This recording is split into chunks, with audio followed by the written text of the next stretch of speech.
me tell a story. Um, I don't know how much time we have left, but like my, I remember this time before um, my kid's mom and I separated. It was kind of near the end, and my oldest, I don't know how old he would have been, not much older than 5. But I remember this time, like he went into this like explosive thing or whatever, and like I also think like kids, um, even though maybe I was still trying to figure it out, like he could sense what was happening between his mom and I, and like that probably had something to do with big feelings and behaviors.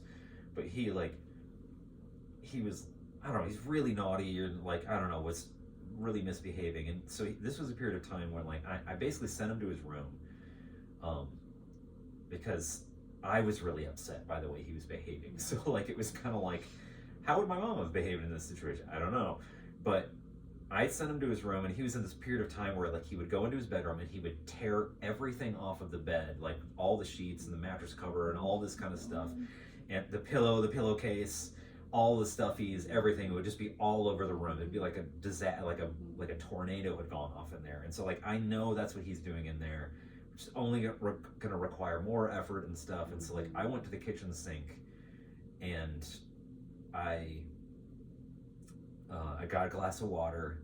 I'm like taking some deep breaths, and like not pumping myself up, but I'm just like trying to like prepare myself for like how can I go in there and not be activated and dysregulated when I need to talk to him.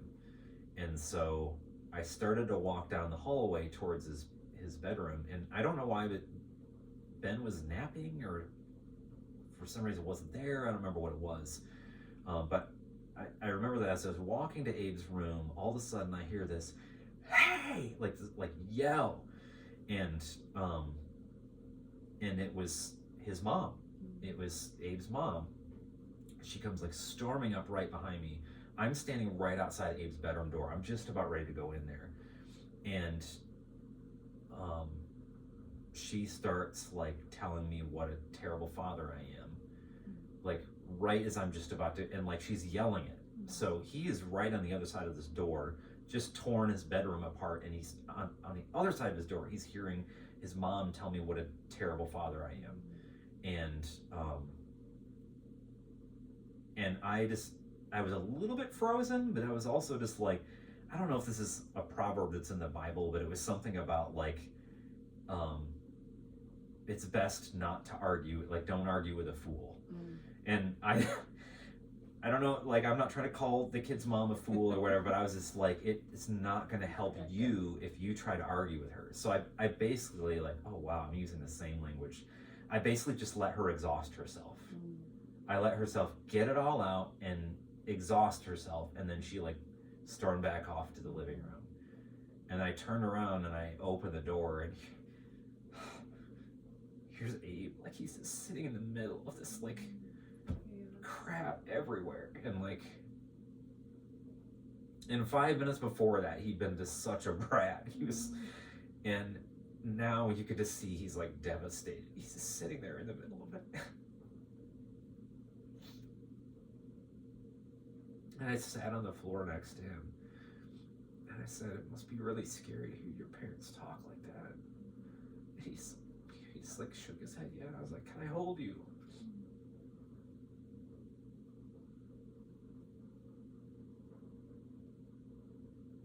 And he just crawled into my lap and he just cried. And I don't remember what behavior he had. Like he if I'd sent him to his room, he had to have been behaving badly. But like all the wind was out of his sails. Like at that point, he was just a hurt little kid.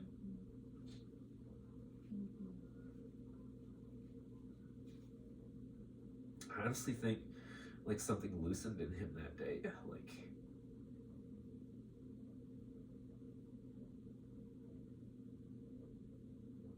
so when I think about 5-year-old Keith, like I don't know what I could say to him. I don't know what belief he needs to hear or alter or whatever, but like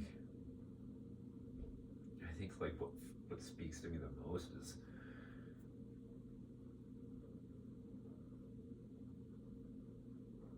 kind of just want to hold that 5-year-old kid and just be like, that was scary. It's really sad when a person who's supposed to protect you and love you just yells at you. Absolutely.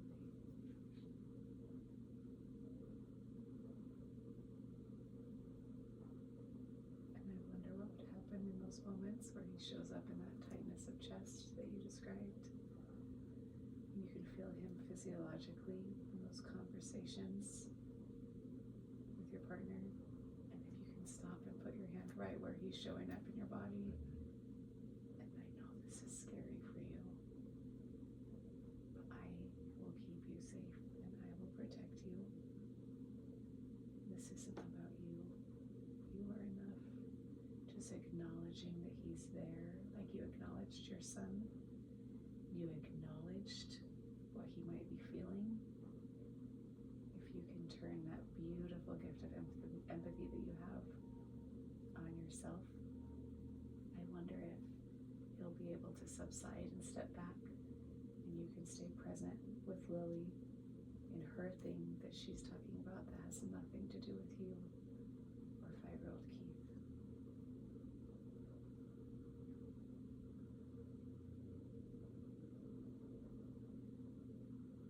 Gosh, so yeah, like I'm thinking about how, you know, this thought or belief that she has, which she's allowed to have, you know, but I want to make it about me. And when I do that, it ends up feeling really scary and like painful and stuff like that. But it doesn't have anything to do with me. So but the temptation to make it about me is so prevalent. Why? If it's about you, what happens? Then it confirms I'm not enough. Yeah. So it confirms the truth or the story that you have Right. going Yeah. on. Yeah. So you can make sense of it. Right. Yeah. And that's what our brain wants to do, right? Right. Like we either want to make sense of the situation or we want to fix the situation. Yeah.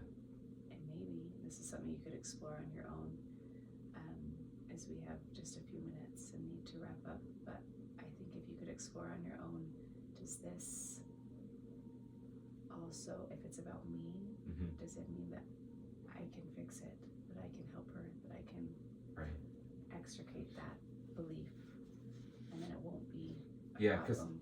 you know me, I'm a pro at trying to fix things that are unfixable in my relationships, for sure, that really are not mine to do anything with.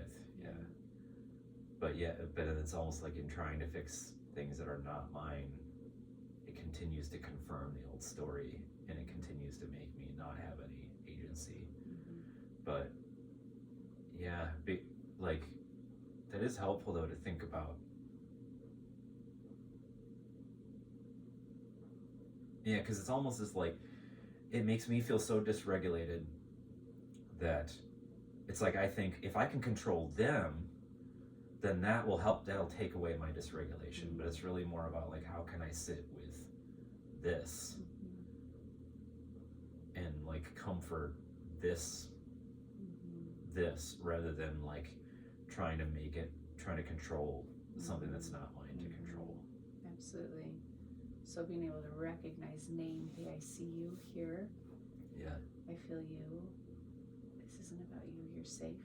Yeah. You're enough. And then you can turn your attention and your gift of empathy to Lily.